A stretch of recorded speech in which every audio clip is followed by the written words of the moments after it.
Hello there. You know, I know that the word binge is bouncing around the internet like a super ball shot out of a slingshot. It is just such a buzzword these days, and I have something to say about it, so please watch the following video, like or subscribe, and peace.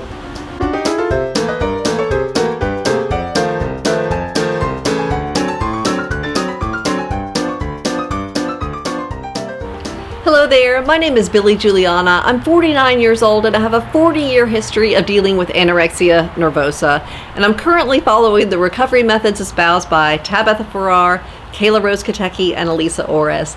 And yes, I am outside today, which means that I have all the sound effects you can possibly imagine in my audio circumference.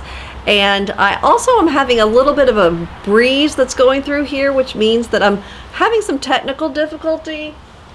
I've had some things blow over and fall down as I've tried to film this video, and I'm just going to blame it all on Pink Floyd. Okay? So if you haven't seen my other video on superstitious thinking and magical thinking, then go watch that. That explains my issues with Pink Floyd. But yes, all bad things are due to Pink Floyd. So David Gilmour's ghost is in my house and outside.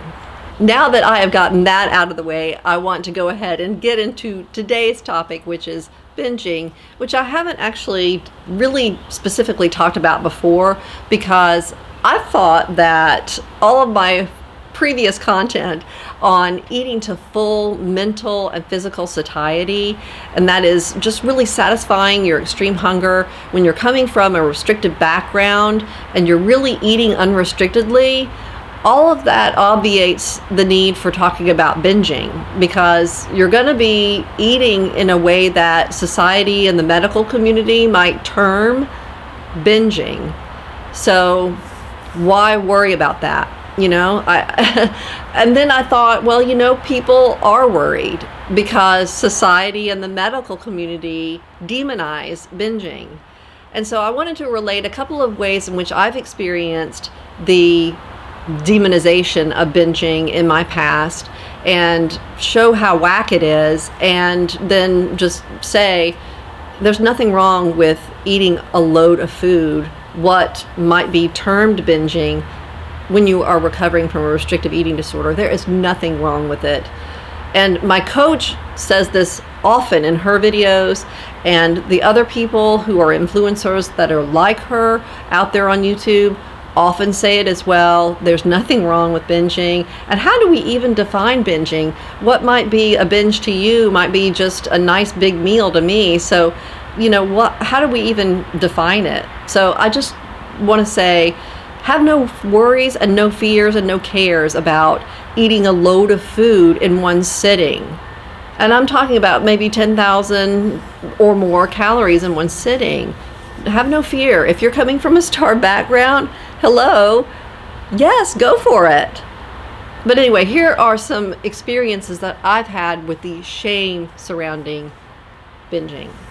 So in the past, when I've checked into treatment, which has been often, the intake people would ask me, had I ever binged?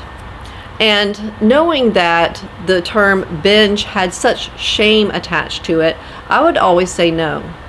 No, I've never binged. And for the most part, that was true, although there have been periods over my long history of having anorexia where my body just overrode my anorexic thinking and just made me sit there and eat extra. And so I might have sat down to eat a giant cookie and something else, and then I ended up eating 3 giant cookies and something else. And so part of me thought, that's sort of a binge, it's sort of not. Look, it's David Gilmour. It's Pink Floyd. I'm sorry. Go away. Go away, Pink Floyd. None of us are comfortably numb right now. Okay. So I thought, well, and I thought that this might be termed a binge, but I wasn't willing to admit it to the intake people at the treatment center that I had binged, because I knew that that set me up as someone who was flagged for having a predisposition for another eating disorder, that I might develop binge eating disorder, or they might diagnose me as bulimic or something like that, where I was coming from a starved background. Really and truly, I was coming from a starved background, and so I didn't want to be termed something else, or I didn't want my food to be monitored in such a way that it would be titrated down, which it already was because I was in a treatment center, and they underfeed you in treatment centers anyway. So whatever the case may be, that's one way in which I've experienced the shame. Is they ask you, when you're going into treatment, they ask a starved, depleted, obviously critically ill person if they've ever binged. And I just look at that and I'm like, why ask that question? Why is that important? All right, so let's move on. Another story that I have is I was in treatment. I'd already gotten checked in and gone through the intake process. And in this particular treatment center, there happened to be a gentleman who came in who was plainly anorexic. He did come in with the diagnosis of anorexia. And yet in group one day, he shamefully announced that there were times in his past when he had binged on cereal. And of course, the rest of us in group were a little bit like, uh-oh, that's a problem. Binging on cereal. And I just look back on that and I feel so bad. Whatever the case may be, this gentleman was obviously very malnourished. He was underweight, he was angular and bony, and he needed a lot of food. And so one day at breakfast, we were following our meal plans like good little inmates at treatment centers, and we'd gotten our trays with our food and we'd gone to sit down and we're eating our breakfast, and most of us had finished. And then he proceeded to go ahead and get up and go back and get more cereal. And then he came to the table and ate that, and then he finished that and then went back. And he did this about 5 times. So he had about 5 extra bowls of cereal. These weren't big bowls either. There was just little, little small bowls, not big bowls. And so during the time that he was doing this, we all knew that he was going outside of the meal plan, that he was binging. And this was thought of as like a kind of moment, like, oh my gosh, look at him. It's in action, this bad behavior. And the caretaker who was overseeing our meal was a little bit flummoxed. She didn't know what to do. She was like, I think I'm just going to leave this to the group therapist and y'all can talk about that then. And so she just kind of left it, and we were all kind of silent, and he ate a cereal. But then later when we got to group, he started talking about this incident because the group leader asked him about it and wondered what was going on at breakfast time. What emotionally triggered this activity? And so he just started crying. He didn't know. He didn't know why he had gotten up and eaten all that cereal, but he felt really, really bad. And looking back, like I said, I feel horrible myself, because I should have said to that man, I'm going to join you. I'm going to get up and have some cereal along with you because I really need it. And I'm so glad that you are spearheading and leading the way to the cereal boxes so that we can all join you and have what we need. That's what I should have said. I should have patted him on the back and said, good job for setting an example. I need to be like you. But no, instead what happened was we had to spend an hour tinkering with his brain to try to get to the root of why this man had a bunch of cereal. What emotional thing was going on with him that made him go do something that was bad? I just think this is so sad, and it almost brings me to tears as I talk about it right now.